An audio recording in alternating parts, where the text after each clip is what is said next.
There is a constant debate happening in our brains between two systems.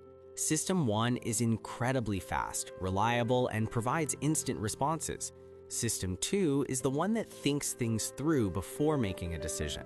It's much slower, but it is the logical side of the brain. The tug of war between these two determines whether or not you make a particular decision. Let's talk about System 1 first. We often call this the subconscious or unconscious mind. It is extremely fast.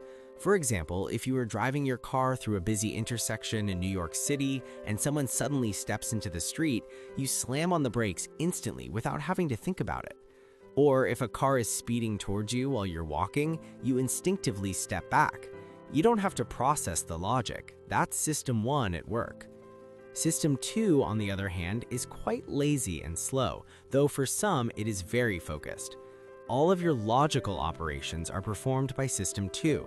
If you are listening to me right now and trying to understand the concepts, that's System 2. When you are writing a report or speaking carefully and thoughtfully, that is also System 2. To use System 2, you need a lot of self-control. For all my friends out there looking for a partner, if you choose someone by looking at their talent, their character, and their education, you are using System 2.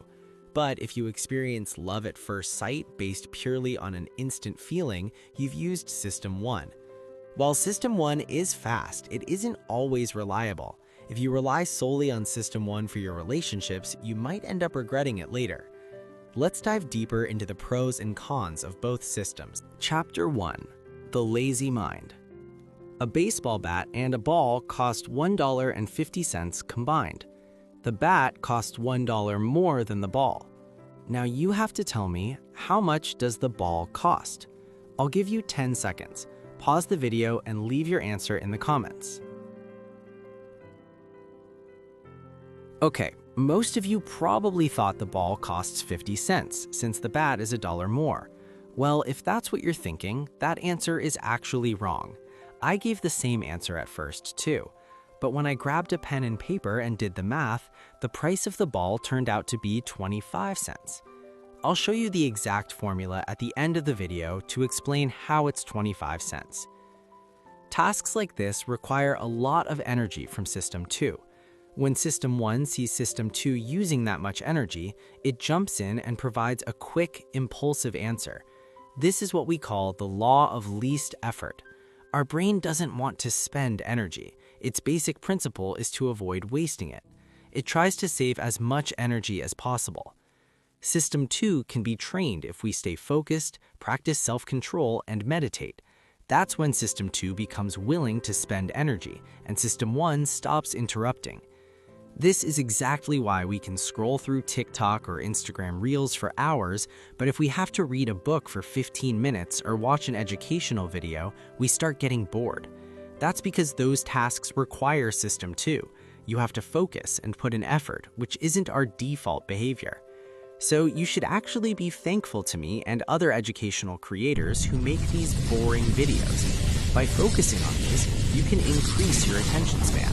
This is much better than watching videos with flashy editing, tons of transitions, and clickbait energy. While those are entertaining, they are terrible for your focus. If you want to increase your focus, you have to do some boring things every now and then. Chapter 2. Autopilot. Take a look at this word and tell me what comes to mind. If you recently visited a hotel and ordered something from the waiter, you probably thought of soup. However, if you just stepped out of the bathroom after taking a shower, you likely thought of soap. Our brain goes into autopilot based on our environment. If you live in an environment where people are negative, use foul language, talk nonsense, or speak ill of others, or if you consume media filled with hatred and profanity, your brain will begin to adapt to that surroundings. Soon, you will find yourself thinking and speaking in the same way. On the other hand, if you surround yourself with a positive environment focused on success and well-being, or if you consume educational content, your mind will adapt to those surroundings instead. Our environment doesn't just impact our minds, it affects our bodies as well. In one research study, a group of young people were exposed to content and conversations related to the elderly, discussing things like wrinkles, walking with a hunch, and weakened bones. After several months of this, the young men actually started walking slower, mimicking the pace and behavior of older individuals. So consider what kind of content you should be consuming. By subscribing to channels like mine that focus on your well-being, you can avoid the trash content that breeds hatred and ruins your mindset. Be sure to subscribe for more insights like this. Chapter 3: Snap Judgment. Imagine you're at a party and you meet someone new. He introduces himself as Steve, and you introduce yourself as well. Throughout the night, you hit it off and become fast friends. Steve tells you, "Hey, if you ever need anything, just let me know. I've got your back." He makes a big promise, and you head home feeling great about the connection. A few weeks later, you're organizing a charity event for a local nonprofit. You need to raise money to hit your goals, and you start thinking about who to ask for a donation. You remember Steve, the guy from the party who seemed to have plenty of money and promised to help. You reach out to him for the charity, but Steve says, "Look, I just said that to be nice. You're taking it too seriously. I'm not giving any money." This is the problem with System 1. When System 1 meets someone, it is very quick to trust and fall for them without checking in with System 2. System 2 is the logical side that needs to analyze and verify a person's character before building a real bond. In the US, you might see this when people get caught up in whirlwind romances or fall for get-rich-quick influencers because they trust their first impression too much. This emotion is called exaggerated emotional coherence, also known as the halo effect. Think of the sun. If you look at an image of it, you'll often see a glowing ring around it. That ring is called a halo, and it makes the sun look even brighter and more impressive than it is. The halo effect works the same way. If we see one positive trait in someone, we assume everything else about them must be great too. That's what happened with Steve. His friendly communication made you assume he was also generous and reliable. Another big mistake System 1 makes is confirmation bias. This is when we encounter something that aligns with our existing beliefs and we immediately accept it as truth. For example, if you strongly believe in mindset coaching and a coach tells you they can change your life through meditation and visualization, you are likely to believe them because your belief is already so strong. Both the halo effect and confirmation bias are shortcuts System 1 uses to save energy but often lead us into situations we later regret. You cannot control these impulses without letting System 2 step in. This is why you must increase your focus and use System 2 to analyze every situation logically. Stop letting your emotions and System 1 run the show. Chapter 4: Heuristics. Because our brains are wired to conserve as much energy as possible, they often take shortcuts known as heuristics. While these are sometimes helpful, they can also be dangerous and lead us into serious trouble. Let's look at two specific types. First is the substitution heuristic. In this scenario, we don't bother looking into the details. Instead, we make a snap decision based on surface-level information. For example, if there is a fender bender involving a sedan and you find out a teenager was driving, you might immediately assume, well, teenagers are just reckless drivers. You don't look for the actual cause because your brain already holds a stereotype. We see this constantly on social media memes and viral clips. The reality might be completely different, but our brains prefer the shortcut over the effort of investigating the truth. The second is the availability heuristic. This causes us to overestimate the danger of a problem based on the limited high-profile information we have. Think back to the height of the COVID-19 pandemic. There was so much panic and talk of lockdowns, even though the overall mortality rate was roughly 1%. According to WHO data, total deaths reached 533,294. Compare that to car accidents, which claim 1.5 million lives every year. Yet people rarely talk about the danger of driving with the same level of fear as they did with the virus. Our System 1 magnified that fear because the information was so available in the news. Analyzing the truth requires significant energy. This is why we often accept the first bit of information we see as the absolute truth. It's just our brain's default setting. It's also why politicians can easily sway us by claiming they've accomplished this or that without us ever checking the facts. Only by putting in the effort and spending the energy to dig deeper can you find out what the government is actually doing. Stop taking the shortcut and start looking for the truth. Chapter 5. Mind over matter. Our brain handles tasks in two ways, easy or difficult. The easy way is called cognitive ease, and the difficult way is called cognitive strain. When you use the easy method, System 1 is in charge. During these times, your brain is more creative and calm, but it's also much more prone to making mistakes. On the other hand, for difficult tasks, your System 2 kicks in. At this point, your brain is more focused and stressed, but the chances of making a mistake are very low. Think back to the baseball bat and ball example we analyzed earlier. Your brain gave an instant answer of 50 cents, which was wrong because it was operating under cognitive ease. However, when we use System 2 repeatedly for the same type of task, the brain tries to conserve energy by transferring that knowledge from System 1 into System 1. This makes the difficult task become easy over time. Keep these two systems in mind. They are incredibly helpful if you want to learn something new. Remember that when you first start using System 2, it will require a lot of energy. But as you keep at it, those skills move to System 1, and what was once hard becomes second nature. Nothing in this world is inherently hard or easy. It all comes down to how much you have practiced. Just remember one thing. When you encounter something brand new, don't rely on System 1. System 1 will almost always make mistakes with new information. Use System 2 until you've built up enough experience, and then System 1 will eventually be able to handle those decisions on its own. Chapter 6. Taking chances. Our brains don't judge information solely on the facts themselves. Instead, they judge based on how that information is represented. For example, our brains don't give much value to percentages compared to direct numbers. During the COVID-19 pandemic, the chances of dying were roughly 1%. If someone tells you that 1% of the population in the US died, you might think 1% is nothing. However, if they tell you that 3.3 million people died, you'd likely think, wow, that's a massive number, even though both figures represent the same reality. Product companies use this psychology to their advantage. Instead of offering a percentage-based discount, they often promote a direct dollar amount to make the savings feel more significant.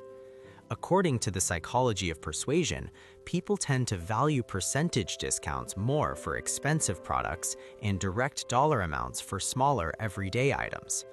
For instance, if you're buying a $10 item and someone offers a $2 discount, you can quickly calculate that as a significant 20% savings. But if you're buying a $100,000 car and you're offered a $2,000 discount, it doesn't feel like much. However, if the salesperson says you're getting a 10% discount, even if the actual amount is different, it can feel much more substantial to the consumer. This phenomenon is known as denominator neglect. Chapter 7. Utility Theory. According to utility theory, every decision we make should be logical.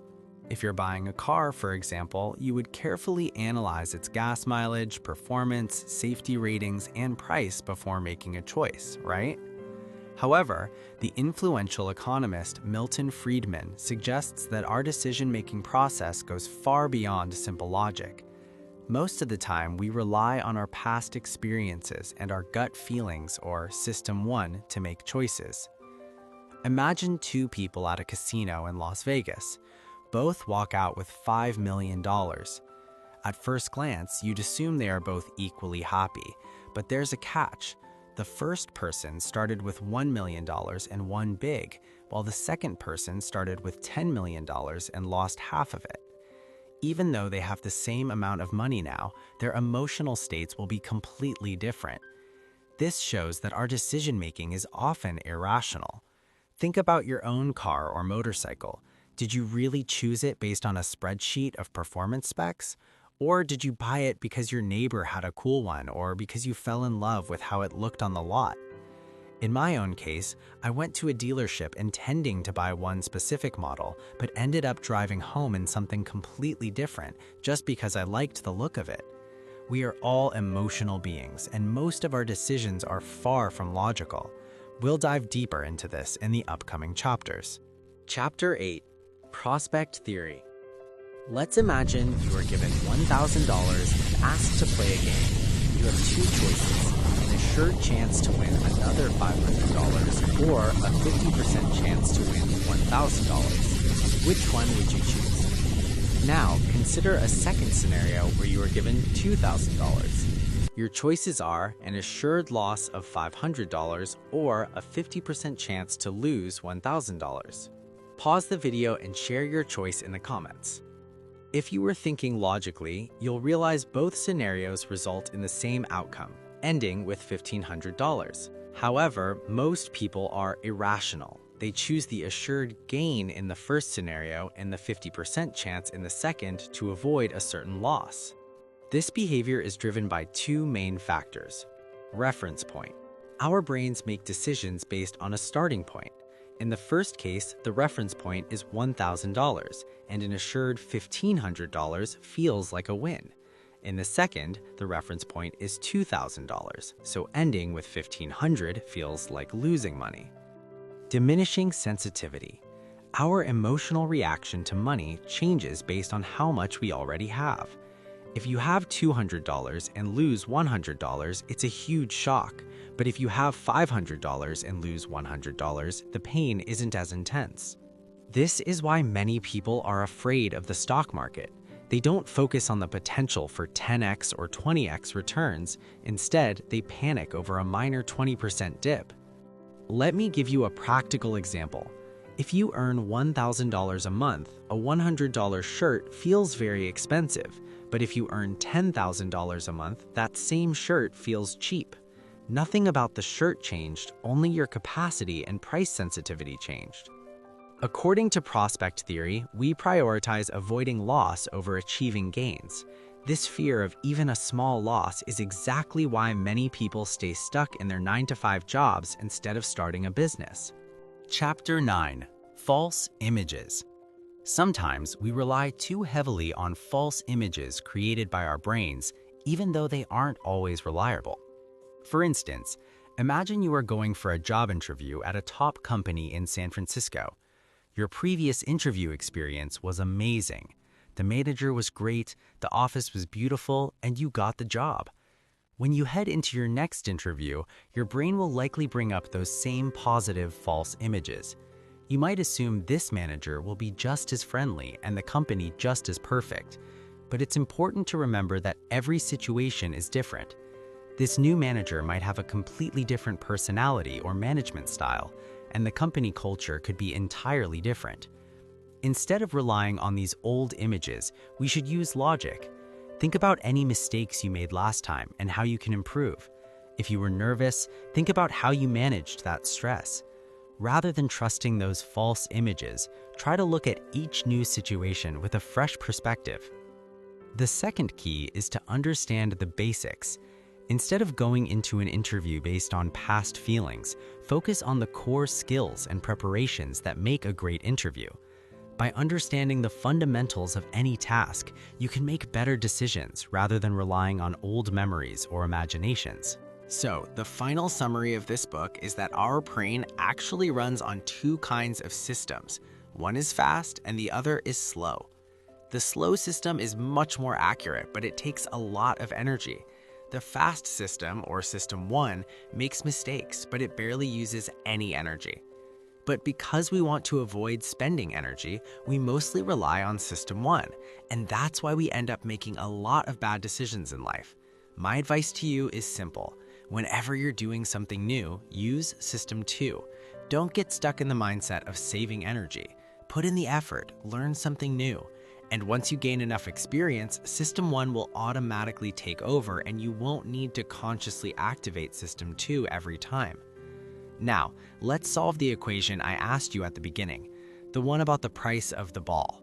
Let's break it down step by step. I said the combined price of the bat and the ball is $1.05. The bat cost $1 more than the ball, so the equation becomes ball plus 1 plus ball equals $1.05. 2 ball plus 1 equals $1.05. 2 ball equals 1.5 minus 1. Ball equals 0.5 divided by 2, which equals 25 cents. The question was framed in a way that tricked you into using System 1, so many people instantly answer 50 cents, which is wrong. This is exactly how our brain often leads us to wrong decisions. You need to be aware of this. I hope you now understand the difference between System 1 and System 2. Many people call System 1 the unconscious or subconscious mind, and System 2 the conscious mind. You can call it whatever you want. Just remember, whenever something requires effort, don't shy away from putting in that effort. Otherwise, you're only hurting yourself. If you learned something today, you already know what to do. Like the video, subscribe to the channel, and if possible, share the video too. It really helps me out. I'll see you in the next one. And if you watched the video till the end, thank you so much.